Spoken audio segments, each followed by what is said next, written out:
Guess what, Lions? For as little as $5 a month, you can get access to exclusive bonus audio content and help this program grow by joining the Lions of Liberty Pride. To learn more, head over to lionsofliberty.com/support.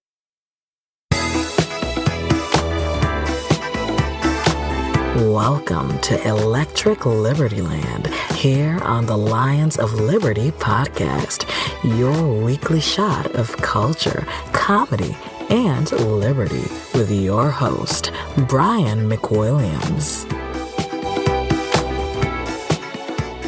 Yeah, what's up, my funky chunky monkeys? Welcome to Electric Libertyland, episode number 29, which of course means that you can find this at lionsofliberty.com/ELL29 for all the show notes from this week's show.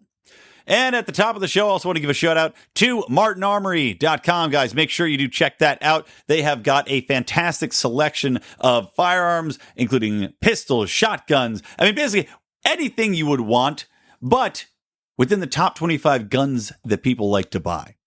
That allows them to offer you some crazy, truly insane discounts. So please check them out if you are in the market for a firearm. And hey, why wouldn't you be? We all love guns. And don't forget, use the code LIONS if you want to get some free shipping on whatever orders you're going to put in there. Now then, guys, I'm not going to lie. I'm going to get a little pissed off during this show. I had some interactions on the old Twitter box, and it was in regards to Obamacare being quote-unquote stabilized. Now, you can follow me, by the way, if you're interested, on Twitter at Brian McWilliams, and of course follow at Lions of Liberty as well. But I just, I took umbrage at this one woman's tweet in which she was tweeting at Rand Paul. And to be honest, I don't even know how the hell I ended up following this woman on Twitter. Maybe I was just following her because I was so surprised at her idiocy. Maybe she had written something interesting in the past and I threw her a follow by accident. I don't know. Maybe I was having a seizure, just randomly hitting keys on my computer and happened to hit follow on the Twitter. I don't know. But anyway, I'm not going to give you her name. It's not important. But she was tweeting at Rand, basically saying that Rand Paul is a liar and that Obamacare isn't falling apart and collapsing, as we all have seen it to be, but instead is stabilized. And the reason she was saying this is because there was an article in The Hill, and it's been quoted in a couple other publications, basically saying that the market is quote unquote stabilizing due to the fact that insurers are losing slightly less money, and I looked into this. This is basically what the what the assessment is saying. They have they're losing less money, so instead of paying out 88% of their revenues or whatever, they're now only paying out 75%, so 30% drop, which is that's great, but still they're losing money. And let's also remember that they're losing money on top of being paid billions and billions of dollars in subsidies from you and me and all of our other friends here in the old US of A. Because as Trump pointed out, they've been getting payments to cover what they were, basically the government assured them. They said, okay, if you go in on these Obamacare exchanges, what we're going to do is we're going to give you massive payouts to cover your losses at the expense of the taxpayer. So, this is crony capitalism at its worst. Because you've got companies that are losing money willfully to go along with a government scheme that we all know is insolvent and has proven to be insolvent over the past few years, as we've seen companies, the insurers that basically, I mean, how crazy is it, by the way? We're giving them billions of dollars from our government, yet these companies still are like, you know what? This is too crazy. We can't make it work. The money you're giving us, the billions of dollars that you're dishing out to this industry is still not enough to keep us in business. I can't think of a single business I could start where the government, if they give me $1 billion, where I could just blow that money and not at least in some way, shape, or form make a profit, unless the business I was running was called Brian Bleeds Money. Or maybe a business where I just eat money. Like there's no way you can lose that much money. But they found a way to do it, and it's called Obamacare. Because as I've discussed in this show before, it's on its face insolvent. You can't possibly create a risk pool that's going to make sense to cover all these people that have extremely expensive pre-existing conditions, that have cancer, that have heart conditions, that have these rare, super rare diseases in which they are hospitalized for X amount of years to the tunes of $3 million, and have any insurer logically cover those people while at the same time not requiring every single man, woman, and child to buy at least a reasonably expensive healthcare plan to cover the costs. There's no way to do it. And the government has been paying these people out to try to cover those costs. Hasn't worked. So they're pulling out. I was just recently reading about I think there's something like 4 or 5 states that have basically no insurers. There's many others that have one insurer left because everybody else is pulled out of the exchanges because it just will not work for them. And then this woman, though, and this study is saying that it's stabilized. What does that even mean? Is stabilized in today's world basically just losing money slower than it used to lose money? And they even cited they had the gall in this one article I read. Again, I'll link to this story in at lionsofliberty.com/ELL29. But they had the gall to cite as well in the story that one of the reasons that it was stabilized was because in Florida, in one of the exchanges, a couple of insurers were considering coming back on board. They were considering entry. They haven't even done it yet. But, they were kind of thinking about it, maybe. Maybe they would come back in to that specific market.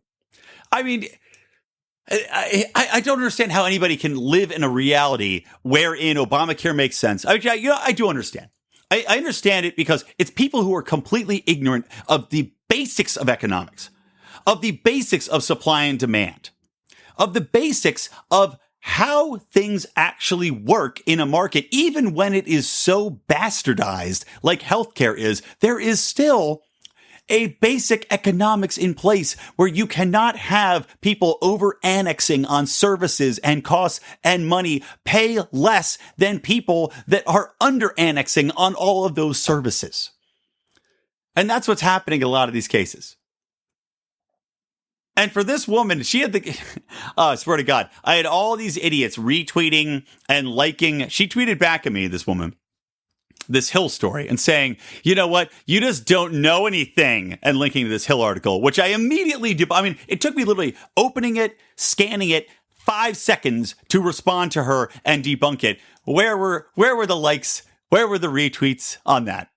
Basically saying what I just told you people, that I don't consider a stabilization, having insurance companies losing slightly less money on top of record-setting premium increases, which again, in 2016, 25% was the national average. In Arizona, increases were over 3 digits for people. Many people, most people had double-digit increases. I said 25, 26%. My insurance went up about 25, 26% personally. So you've got both of those things. And then you've also got the fact that we're giving billions and billions and billions of dollars to insurance companies coming out of taxpayer money. So it's like we're being double taxed. It is double taxation because not only are we being market taxed because of government interference in our healthcare system, but we're also being taxed on top of that because they are spending all their tax dollars that they're ripping away from us at gunpoint and giving them to insurance companies in this crony capitalist scheme. But you know what? Don't tell that woman this, because I'm the asshole here. According to all these people, I'm the asshole. I don't know what I'm talking about. But, this gal who read 4 sentences in a Hill story, she's got it all figured out. Just, oh, man, pissed me off. And you know what? Worst part was eating lunch at the time. So I got a half of a Charlie. It was terrible. It's from this place called Charlie Sub or Charlie Kebab or something. Terrible, like ranch chicken sub and fries that weren't great. I'm eating this sandwich and I'm so angry. I'm already angry about my sandwich choice, and I'm texting at this woman. I'm just bitter. Just imagine a guy. If you ever walk into a mall, because I had a mall too, because my wife's birthday is coming up. So I was going shopping for cards and stuff. So have you ever see a guy just angrily tearing into a sub and he looks at the sub with derision and then he's texting it to his phone just the same, just so mad. That was me. You know why? You probably saw the same thing. Probably the same people. Maybe if you saw an angry Native American man with the same look on his face, angrily texting into a phone. By the way, he was texting at me, or he was tweeting at me, because I shit you not, I got tweeted at by like some old Native American, like Iron Bear, Reverend Iron Bear, or something like that, saying that it was all the GOP's fault that Obamacare was falling apart. And I'm just like, guy, you clearly do not get it. Like, you are living in a fantasy land, saying that they were involved and that the markets were destabilized because the GOP is talking about defunding it. I'm like, no, buddy, no. You don't need, the GOP can say whatever they want. The economics are the economics. People are either going to sign up and use this insurance program, and they're going to destabilize it themselves because, as I said, there's no possible way to sustain this. Or they're not, or it's going to succeed, or it's going to fail. The GOP going, hey, watch out. We might repeal this someday if we get around to it, but not till after 2018, because none of us want to get booted out of office by pissed off poor people. To actually think that has anything to do with insurance companies pulling out of the exchange, and with these exchanges failing, and with the increased cost of premiums, you're fucking crazy. So go back to the smoke shack, smoke the peace pipe. You don't know what the hell you're talking about. All right, let's move on to another story. Enough of my ranting and ravings about Obamacare and Native Americans tweeting at me. So, in Minnesota, there's been a story everybody's talking about. But in Minnesota, in Minneapolis, there was this crazy story that just came out a couple days ago. And essentially what happened was that the cops were called to an apartment complex because of a domestic disturbance. And it was called in by neighbors, specifically called in by a neighbor named Julie Damond, who is a 40-year-old Australian gal living in Minnesota. And she had called to report a possible assault occurring in an alley near her home. So the cops pull in, and she runs down there in her pajamas, goes to the driver's side door of the responding squad car, and she's talking to the officer driving. And then, according to 3 different sources, the passenger cop, whose name was Noor, Officer Noor, is a Somali immigrant. Not that that matters, by the way. But this guy, Noor, apparently shot across his partner from the passenger seat through the car door and killed this woman. As of now, we have no idea why.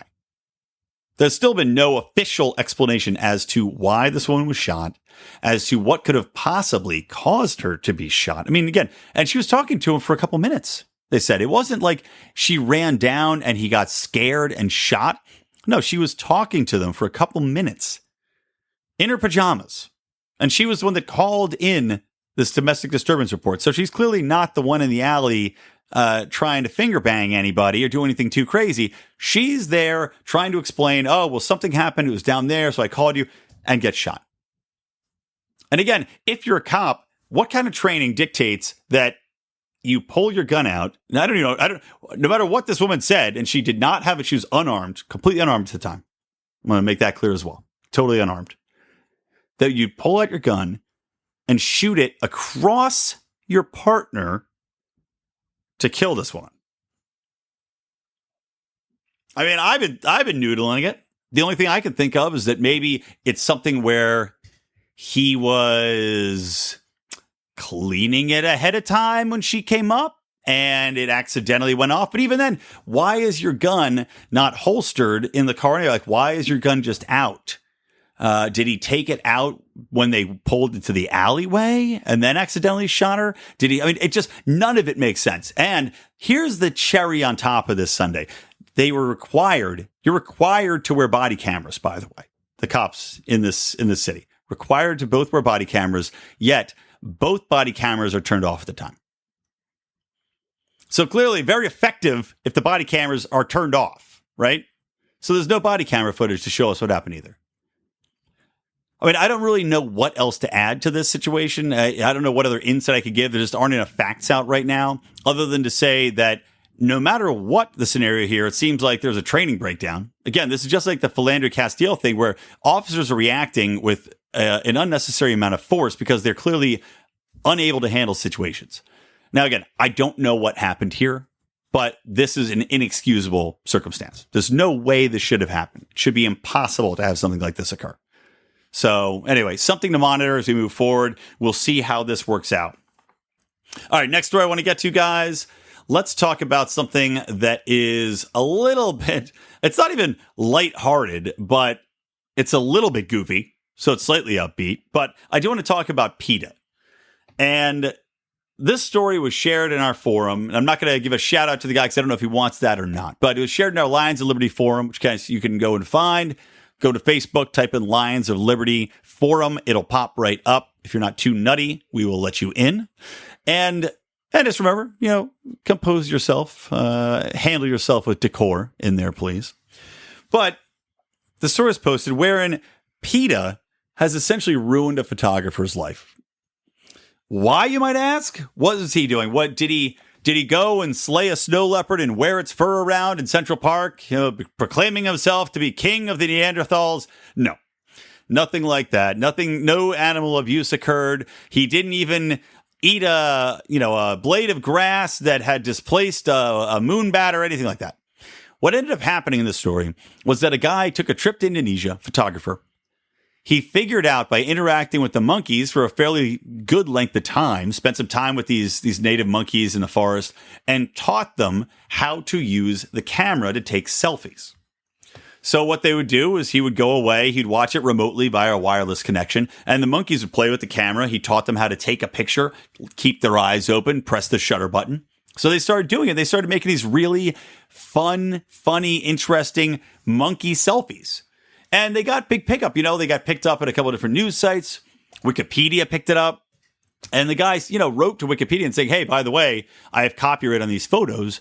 You need to take them down or you need to compensate for me. I spent a lot of money on this trip. I'd like to have compensation if you're going to use them because they're generating a lot of traffic.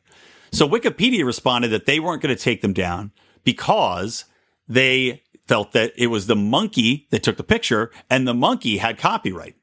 So they don't have to do anything to anybody, which in my opinion is a pretty douchey move for Wikipedia. But regardless, the guy goes, all right, well, that's ridiculous. But unfortunately for him, PETA gets a hold of this. They hear this story, this monkey and this Wikipedia ongoing kind of dispute. And they decide that they are going to sue this photographer, whose name is David Slater. Sorry, I had to find the name in my brain there. David Slater. They're going to sue him on behalf of the macaque, which is not the monkey's formal name by you. That's I guess you call these things, and I think I'm saying that right, which they identify as a 6-year-old male named Naruto. And they claim that the animal was the rightful owner of the copyright. Now, in 2016, a judge ruled against PETA, saying that animals were not covered by the Copyright Act, which I agree with. There's no way in hell a monkey owns its own photography, even though it's taken with someone else's camera, that they were taught to do that exact thing with said camera and probably compensated. Because let's be honest, monkeys ain't doing shit unless you give them something in return. So the monkey, I would say, if we're going deep into this, was fairly compensated for that photo in the way of bananas or cherries or I don't even know, monkey sexual favors, whatever you want to get into. The monkey was compensated. But PETA don't see it that way.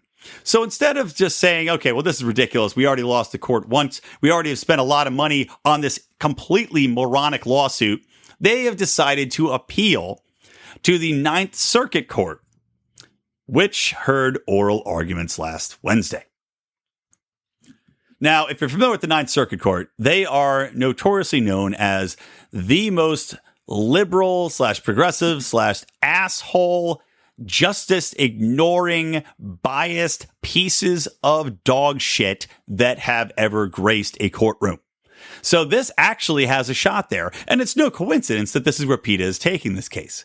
Absolutely no coincidence, because they know that these people, it's in San Francisco, of course, they know that these people will actually have a half decent chance of saying, oh yeah, that monkey's got rights to that picture. You got to turn that over. That monkey's got hella rights to that picture, which is where hella originated in the San Francisco Bay Area. So that's one more reason to hate San Francisco. But anyway, so, you got this Ninth Circuit Court doing this. And meanwhile, this poor photographer, or all he wanted to do, he found something really interesting, brought a lot of people joy, spent a lot of time, spent a lot of money trying to achieve this. Now he's totally broke. He spent so much money fighting lawsuits, trying to, number one, get compensated for his photo, and number two, fighting off PETA's suit against him, trying to get money for this monkey. I guess they're saying that the money's going to go and they're going to give it to the monkey, and the monkey, they're going to use it to do monkey things. They're going to put in new tire swings or whatever the hell they're going to do. Just ridiculous. So that's what PETA's plan is. And here's what I really just overall can't stand about PETA is that you've got this organization that all these celebrities flock to, right? And this is the kind of idiotic stuff that they're pulling off. They're spending all this money that's supposed to be going towards helping animals. That's what the ethical treatment of animals. I'm sorry. Is this monkey suffering from an ethical grievance because a man's making a couple $1,000s off a photo, a selfie this monkey took, and the monkey is completely unaware of? If a tree falls in the woods, is essentially my argument here. This monkey has no concept of what's going on. So I don't think the monkey's going to be too upset when he doesn't get compensated. So PETA's going to spend all this money instead of keeping its kill shelters open, which also, by the way, if you're not familiar with this story, PETA also kills an extraordinarily high amount of its animals. Way beyond your local shelters do, way beyond our local LA shelter down the street here. They kill them faster. They kill them far more often. And they have a habit of going around to people's houses, guerrilla style, taking dogs out of their yard or taking them out off a post or out of a backyard, taking them to their shelter because they feel like this animal's not being given a good enough home, even when the pets are perfectly healthy. They keep them there for a couple of days, and then they kill them because nobody took them home. And because they continuously go to people's houses and are continuously going and stealing dogs and picking up these dogs, they have way too many dogs, so they're constantly murdering them. And yet, you've got stupid dickheads like Pam Anderson and like all these other idiots who go and they go, oh, I'm getting naked for PETA because I don't like people wearing fur. And it's like, nobody wears fur much anymore anyway, girls. All you're doing is supporting a regimen of murder and extortion. And that's what they're doing. They go after these people who barely have any money to begin with. They make these ridiculous causes. They latch on to things like wheat threshers killing mice and other stuff along these lines where it's like so many logic leaps. You have to go down so far in the rabbit hole of thought to get to this point where you're completely disconnected from reality. And that's what PETA is. And yet, all these people keep globbing onto it. You see these stupid PETA posters where they're naked. You see people still go out and march and they join PETA and they give PETA money because they're ignorant and they have no idea what they're supporting. It's an embarrassment. It's like people donating to Bernie Sanders. You should be embarrassed if you donate to Bernie Sanders. Oh, God. So, anywho, that's my PETA rant. PETA is a disease.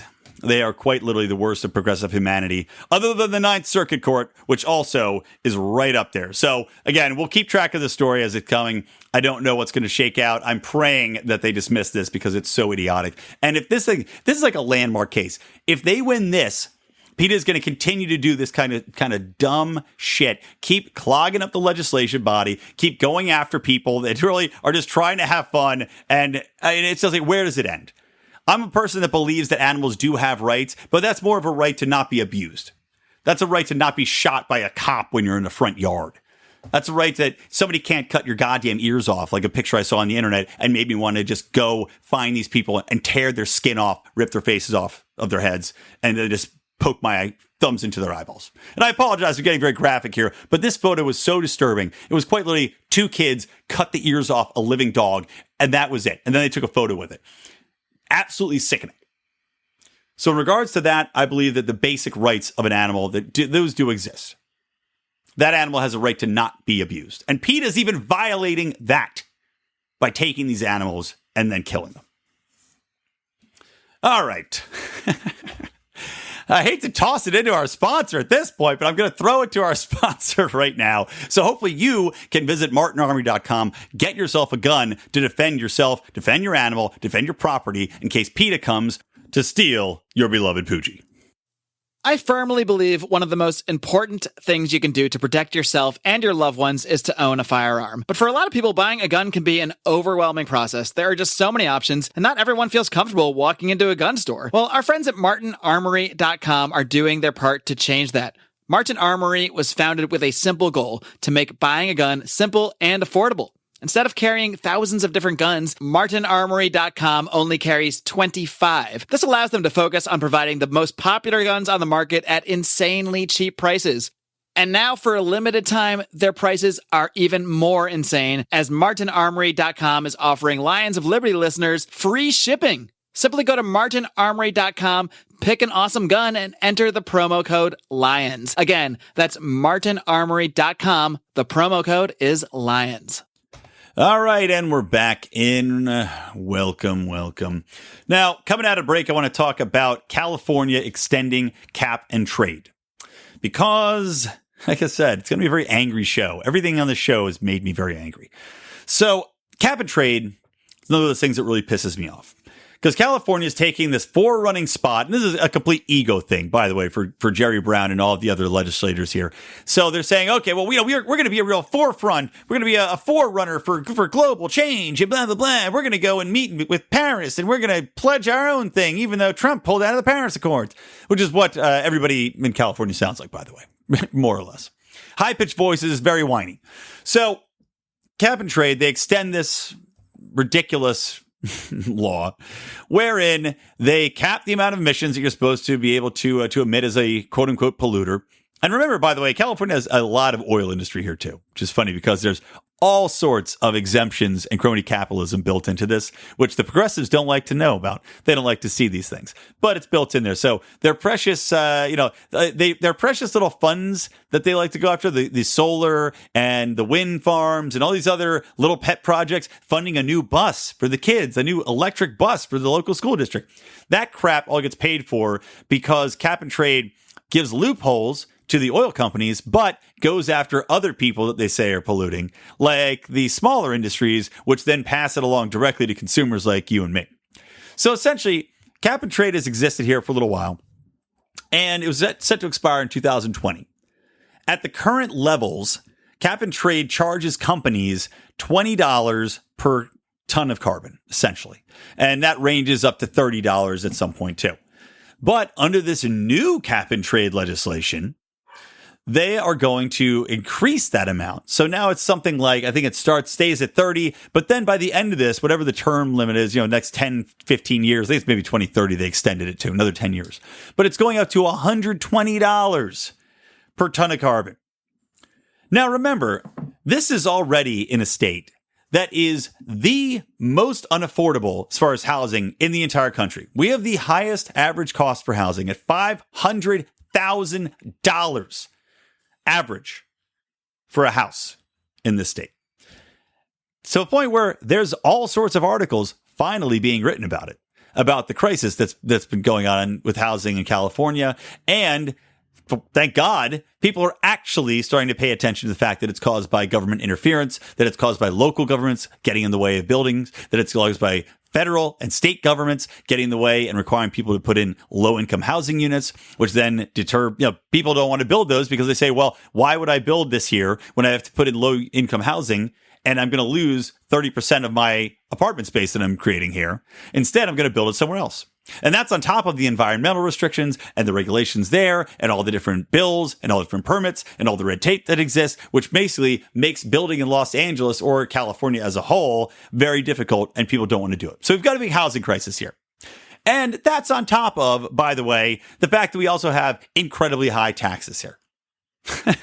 So we've got a perfect storm of incredibly high taxes, a population density that's getting it's increasing every single day, and you've got a massive housing crisis. So on top of this now, they're going to put cap and trade into place. So on top of this, they're going to harm businesses. They're going to hurt the local economy because this is going to impact the ways businesses can operate, especially smaller businesses, and it's going to stymie entrepreneurs, unless you're in one of the preordained, magically destined industries that they want to support. So again, this is government deciding winners and losers by force. And I've talked about this before. Nothing bothers me more than the government's trying to legislate out of something, like trying to force people to adopt measures. And in the meantime, while they're forcing these companies to adopt these measures, they are hurting everybody else. I already can't afford to buy a house here. Not the way it is right now. Because everything around me has just increased astronomically over the past few years. Like, I mean, it literally tenfold in the past 20 years. $200,000 houses are now $2 million houses. I've seen it 3 blocks from me. Ramshackle teardowns. And now we're going to make it even more expensive to live here. And it got passed, no problem, unanimously by representatives in the government here. How exactly is this advocating for anybody in this state to push this through? I know you've got a lot of tree-hugging liberal fuckballs who are going out of their way to say, we've got to make a statement. We have to show the world how it's done. But you know what happens? The people that are advocating for that are either way too poor to buy a house or really live here. So those are the people that are still pie in the sky. They just got out of college. They just came down from Berkeley. They still don't know what the fuck is going on. So they can be, oh my God, this is so great. It's this all for humanity and all for the earth, and not give a shit about how it actually impacts business or local communities or everyday people's lives, because they're not to the point yet where it impacts them. Then you've got the other people to advocate for it that have even more power. These are the people that are high up in the entertainment industry. These are the people that are already rich. These are the old school California progressives that have grown up here and have seen their net worth increase 10 times over just because they happen to live in the house that they lived in and they didn't sell it before this massive housing crisis happened. So congratulations and thank you to those people as well, because they've also been complicit in stymieing the building of new houses. And Tom Woods, by the way, did a lot of excellent episodes on this, talking about the impact of regulations. So check out, again, Tom Woods. If you don't know who he is, shame on you, but check out some of his podcasts. He did some recently talking about studies, basically the impact of regulation and the impact of all the red tape that's enforced in California is something like it's doubled the cost of building a new house here. It should cost, $250,000 to build a house here. Instead, it costs $500,000 because of all the regulation you have to go through. It is pure madness. And what I love best of all, too, is this cap and trade. They're like, oh, no, you know what? All the money we get from cap and trade, we're considering a rebate for Californians. Oh, really? You're considering a rebate? You're going to send me back how much of the money that it's going to cost me to stay here? How much are you going to send me back $300,000 so I can buy a house? I don't think so. I think I'll probably get maybe $12 per person per Californian. That probably sounds more likely, if at all. Because they just increased the gas tax, which the last time you heard me get really pissed off. You know, it's a theme. I get really pissed off when they do stuff in my home state that I just think is so idiotic, and all these people just clap. There's clap like circus seals for the environment. Environment. Fucking idiots. Sorry, getting back to the point. They just increased the gas tax here. And that, of course, I told you before, they increased the gas tax something like, 20 cents or something like that. And of the money that's supposed to go to fixing our crumbling infrastructure here, we have some of the worst roads in the country. The worst. We have the highest gas tax, something like 12% of the money collected, all of which is supposed to be going into transportation projects and fixing this stuff. Something like $1 billion actually does. Meanwhile, we've got rail programs that are 600% over budget. And also, oh yeah, by the way, this new program, this new cap and trade, it's going to help fund that same rail program, that high-speed rail that's, again, 18 years behind and $400,000 over budget already. Just the whole thing is it's such a joke. And people they blindly support it. Because you slap environmentalism on anything here and people will blindly support it. Education and environment. That's it. All right, moving on here. Kind of calm myself down. I'm not even drinking. Can you imagine? I need this to balance me out. I need some bourbon. All right, let's talk about something else that's going to make me mad. How about Jeff Sessions vowing to increase asset forfeiture, everybody? That's always a great one, right? Good old Jeff Sessions. He was at some conference or other this week, and he said, quote, "We hope to issue this week a new directive on asset forfeiture, especially for drug traffickers." Because Jeffy Sessions loves busting him some drug traffickers. We know that only bad people use drugs, according to Jeff Sessions. "With care and professionalism, we plan to develop policies to increase forfeitures." I should read this like Jeff Sessions in my Jeff Sessions voice. "No criminal should be allowed to keep the proceeds of their crime. Adoptive forfeitures are appropriate, as is sharing with our partners." Now, by the way, who are the partners? Who are partners in asset forfeiture? You're the government.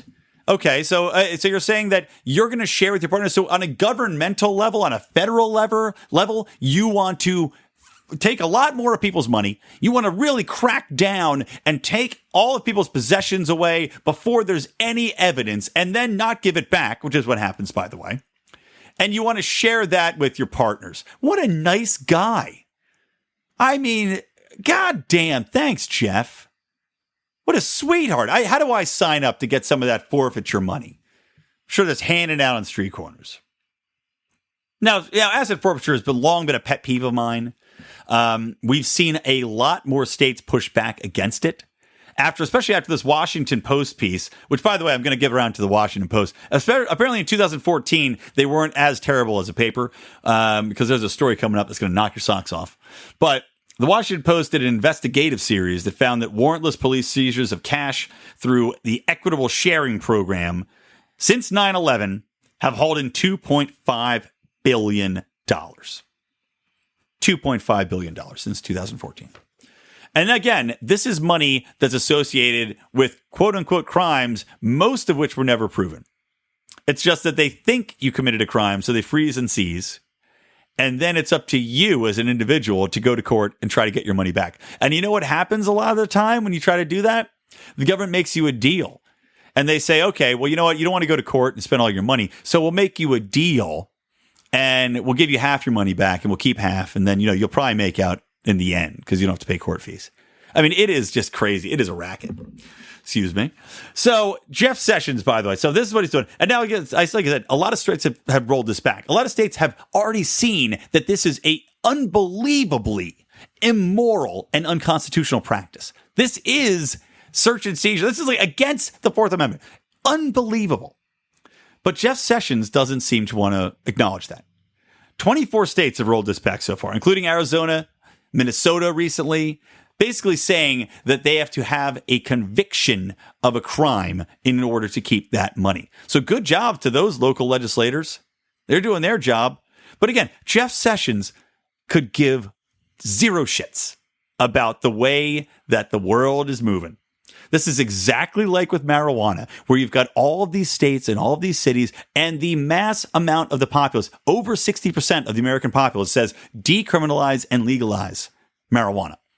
At very minimum, medical marijuana. And you still have Jeff Sessions saying that only bad people smoke pot, and that it doesn't have scientific value in the face of all the data, and that he's going to go out of his way to continue to prosecute on a federal level these drug crimes.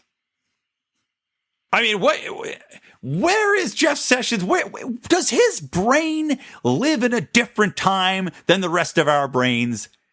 Is he quantum leaping us here? Is he back? Is that motherfucker baculing us? Stop baculing. Get out of Jeff Sessions' body and stop messing around, you crazy quantum leaper, you. Oh, I swear to God. Jeff Sessions is just like, he cannot get out of the time frame that he is stuck in. Actually, I want to play you guys a little bit of his speech. Hold on one second. Remember making toast in a gizmo like this? Maybe you remember Grandma toasting homemade raisin bread loaded with plump raisins, swirled with cinnamon, that sweet aroma wafting through the kitchen. Hepbridge Farm remembers they're making raisin bread like Grandma made. No artificial preservatives. I am so sorry, guys. When I pulled this audio earlier today, I could have sworn that was Jeff Sessions giving his speech, but shit. Easy mistake to make. Because clearly Jeff Sessions remembers a simpler time. Back when all the evils in the world were just black and white, man. It was a simpler time. Jeff Sessions remembers. And he's legislating like it still is that time. All right, I promised you that we were going to get around to this Washington Post story, but before that, I do want to say, I want to pose a question. Has capitalism gone too far? And I have to ask that because I saw a product today. This has nothing to do with liberty. I just thought I'd bring it up because it's funny. I got to break it up. This show's been bringing me down. So I want to break it up with a little bit of an entertaining anecdote. I saw today that Walmart has pickles that are fruit juice, or not fruit juice, fruit punch infused. Like they're just soaking in fruit punch. Kind of like a Kool-Aid-y thing. And I guess this is a thing that's around. But, I mean, my God, if you look at this, you look at this jar, right? You're thinking about what pickles look like and the context, the texture of the pickle. And I can't help but think just how disgusting this concept is. I mean, seriously, it's like, here's the pitch for this. They're called Tropickles. Tropickles. Fruit punch flavored pickles. For when you want a sweet skinned dick, but can't be bothered to go out and castrate someone. Tropickles at your Walmart. I mean, seriously, that is disgusting. All right, moving on. Let's talk about this Washington Post article. That'll wrap the show today. I am once again soaked in sweat. I need to find a different way to record in a different room in my house. So, Washington Post, again, a paper which I used to respect back in the Woodward and Bernstein days, and now have become completely disgusted with, to the point where I think it's actually an unreadable rag. I mean, they are the CNN of print publications at this point. It's honestly disgraceful. But they have a columnist, and she's a regular columnist for the paper, by the way, not just like once in a while. No, she's got a column called Roll Reboot, and it's a feminist named Jodi Allard. Now, Jodi Allard, I recently saw, got called out by the Daily Wire, and for good reason. Because this woman, she's a feminist mother of two. She's got two boys, and no father in the picture as far as I'm aware of. But she's got two boys, and basically what has happened is that they've reached the age, they're both teens, or at least the older one's a teen, and they've reached the point where, you know what, we've got phones, we've got cell phones, we got computers, we got laptops, we have every single way to get information in this day and age, especially on social media. And guess what? Her sons, friends, their parents, their teachers, they all know who he is. They know who this kid's mom is, or these kids' mom is. And they now talk about what she writes. And what she writes about these kids is pretty horrific. Essentially, what this woman says is that, to paraphrase, they're sexist because society, and she thinks that they are would-be rapists and she can't trust them. This is what she's writing about her own children in the Washington Post. Let me quote from this Daily Wire article. Feminist writer Jodi Allard has a habit of shaming her two sons, one of whom she says is suicidal, for simply disagreeing with her, or worse, for simply being male. Last week, writing in Roll Reboot, the mother of two yet again relentlessly shamed her sons for their biology, and then topped herself off by explaining that they are, like every other man, quote, not safe, end quote.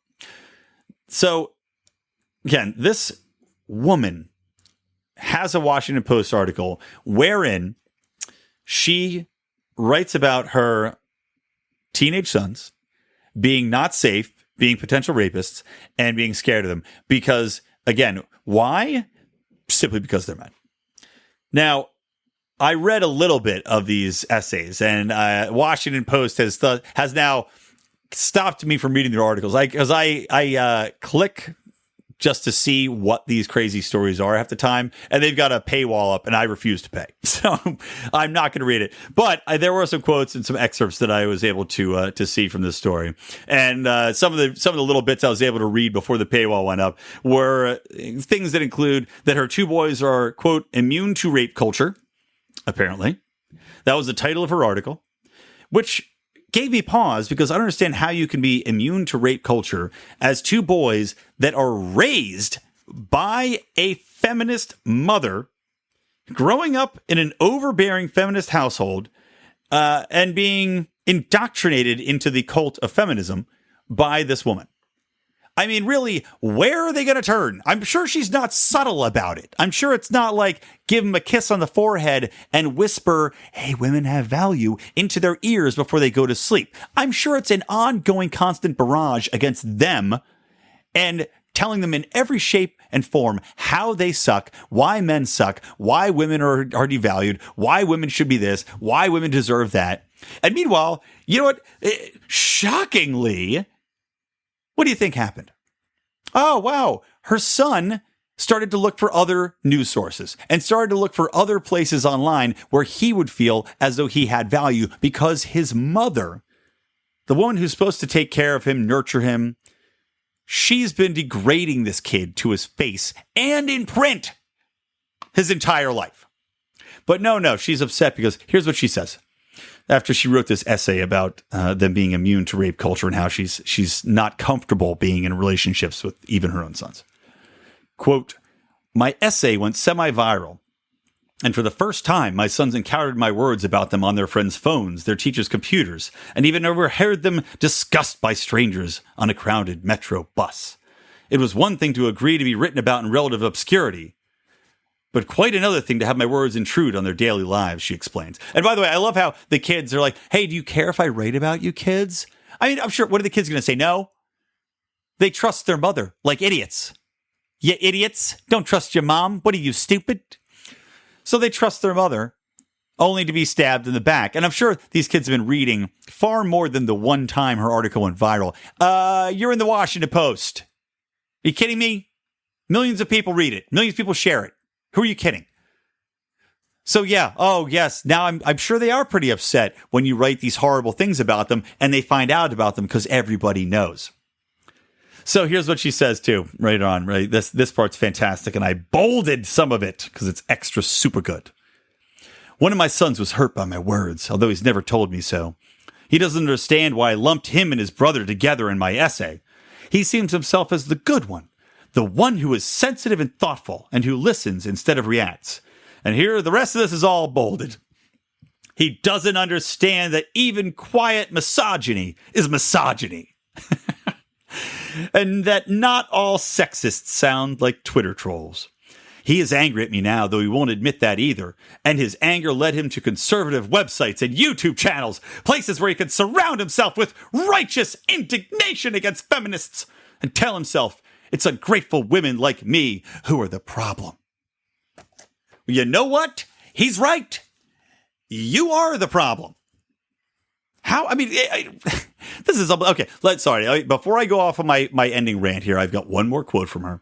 And again, I can't read enough of this woman's drivel because it is just, I mean, it is like you couldn't create, it's almost as though somebody created an imaginary caricature of a feminist to mock.